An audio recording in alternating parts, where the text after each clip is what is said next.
Bonjour, je suis avec Henri Laurent, le fondateur de l'application Segrib, donc routage, navigation, météo, etc., qui vient d'arriver à Funchal après une première étape exigeante, avec à son bord Starlink.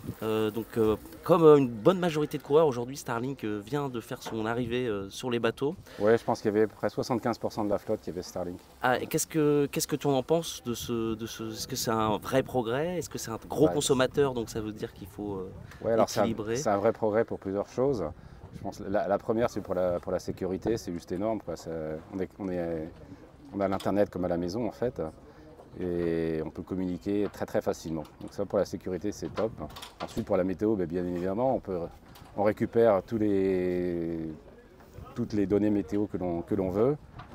Encore une fois, comme si on était à la maison, ce qui fait qu'on peut faire par exemple des analyses de météo, de routage avec 3-4 modèles différents.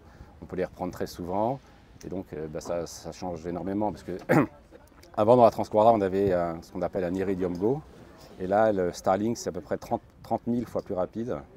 Et donc avec l'Iridium Go on prenait un fichier, ça mettait 20 minutes, donc en prendre deux ça met 40. Et voilà, et donc c'était juste totalement différent et on ne pouvait pas prendre des fichiers à MyFin. Donc ça fait une énorme différence. Ouais. Et en termes de consommation, du coup, Alors en termes de consommation, ça consomme beaucoup. Si on prend l'antenne Starlink de base, ça consomme à peu près 7 ampères et demi en 12 volts. Donc ce qui est juste énorme. Alors après on peut bidouiller. Moi par exemple à bord j'ai bidouillé, donc j'ai coupé l'antenne, j'utilise pas le routeur Starlink et je descends à 3,5. Ce qui est déjà plus raisonnable.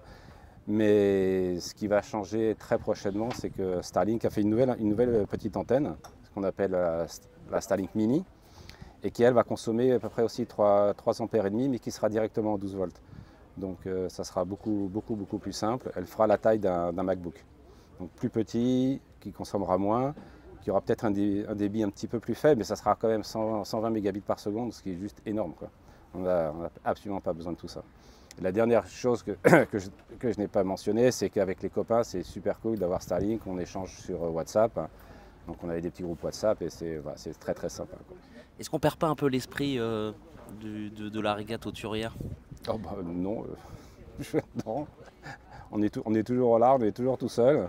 Et on essaie de se débrouiller au mieux avec le bateau dans l'état dans lequel il se trouve à l'instant T et puis la météo. Donc non, ça modifie, c'est comme l'arrivée du GPS, ça modifie la façon de naviguer. Là, ça modifie forcément un petit peu la façon de naviguer, mais la course au large, ça reste la course au large, quoi. Et par rapport à ton application Segrib, du coup, est-ce qu'il va y avoir des évolutions liées à ce haut débit qui arrive à Alors par bord? rapport à l'application Cellrib, oui et non. Pas dans Cellrib directement, mais on est en train de réécrire une nouvelle application avec l'équipe de Weather 4D. On a fusionné et donc cette nouvelle application sera beaucoup plus orientée vers le cloud. Les données s'échangeront beaucoup plus facilement entre les différents appareils. Et donc oui, on pourra toujours utiliser l'Iridium Go, mais ça sera beaucoup plus basé sur les nouvelles technologies, le cloud, ce genre de choses. Donc là, oui, ça change pas mal de choses aussi. Ouais. Ok, merci beaucoup. Merci.